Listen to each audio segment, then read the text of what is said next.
கோமதியோட வீட்டுக்கு போயிட்டு தேவையில்லாம அங்க சண்டை போடக்கூடாது. தேவையில்லாம அங்க சண்டை போடக்கூடாது.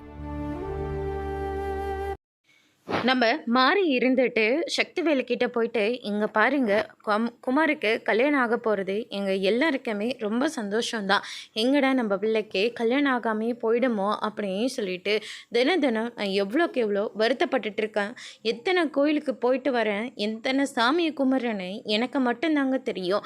இப்போ தாங்க நம்ம குமாருக்கு ஒரு நல்லது நடக்க போகுது. அதனால் இது ரொம்பவே சந்தோஷமாக யாரோட மனசு கோணாமல் நம்ம நடத்தினாங்க.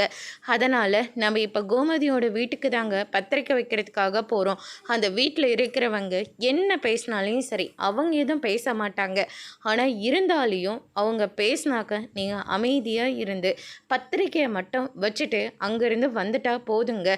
மற்றபடி அவங்க கல்யாணத்துக்கு வந்தாலையும் சரி, வராமல் போனாலையும் சரி, ஆனால் நம்ம குமாருக்கு கல்யாணம் நல்லபடியாக முடியணுங்க. அது வரைக்கும் யாரோட பாவத்துலேயும் நம்ம விழாமல் இருக்கணும். இங்கே பாருங்க, நமக்கு நம்ம பிள்ளையோட கல்யாணம் மட்டும்தாங்க முக்கியம் அப்படின்ற மாதிரியும் சொல்லிடுறாங்க. நீ சொல்கிறது எல்லாமே எனக்கு புரியுது. நீ என்ன சொல்ல வரேன்னு நல்லாவே புரியுது. நாங்கள் தேவையில்லாமல் எதையும் பேச மாட்டேன். ஆனால் அங்கே இருக்கிறவங்க என் பேச்சுக்கு வராமல் இருக்கணும் அப்படின்ற மாதிரியும் சொல்லிடுறாங்க. அவங்க என்ன பேசினாலையும் பரவாயில்லைங்க, நீங்கள் பேசாமல் இருந்தால் அதுவே எனக்கு போதும் அப்படின்னு சொல்லிட்டு மாறி சக்திவேலுக்கு எடுத்து சொல்லி புரிய வச்சு கூட்டிகிட்டு வராங்க. அதோடு இன்னைக்கான பிரம்ம முடிச்சிருக்காங்க.